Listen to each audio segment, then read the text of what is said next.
सद्गुरु श्री ब्रह्मचैतन्य महाराज गोंदवलेकर यांचं प्रवचन 24 एप्रिल.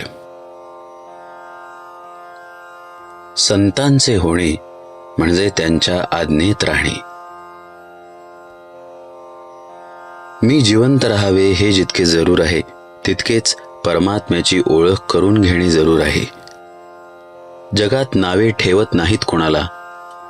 परमार्थाला वाहून घेतले तर प्रपंच नीट करत नाही म्हणून नावे ठेवतात. तिकडे लक्ष देऊ नये. मनाच्या विषादाला कारण एकच असावे की मी अजून भगवंताचा झालो नाही. जो भगवंताच्या इच्छेने वागतो त्याचे चांगले होते. भगवंत ठेवील त्यात समाधान मानून राहावे. भगवंताचे रूप आनंदमय आहे आणि सृष्टीचा क्रमच असा आहे की तो माणसाला आनंदाप्रत पोहोचवत असतो. अत्यंत दरिद्र्याला सुद्धा आनंदाची जागा असतेच. आनंदाशिवाय मनुष्य जगणे सुद्धा शक्य नाही. मी मुळात आनंदरूप असताना मग दुःखाचे गाडे कुठून आले?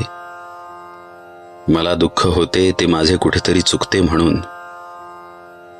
मी चुकलो का बरोबर ही शंका सुद्धा मुक्ताला येत नाही, कारण तो आणि देव एकच असतात.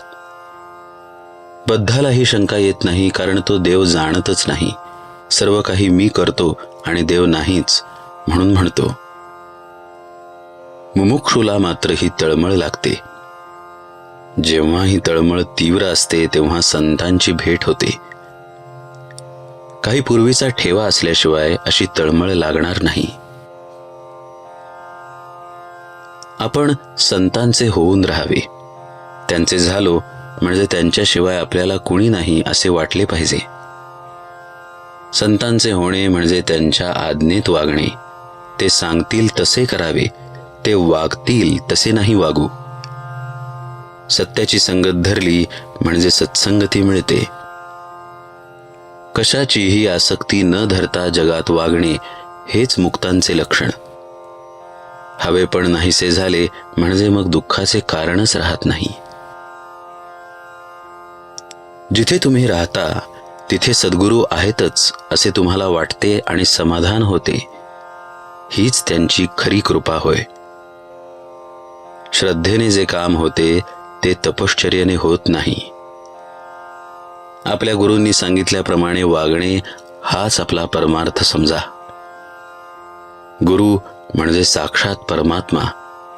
त्याची आज्ञा पाळणे हीच आपली तपश्चर्या.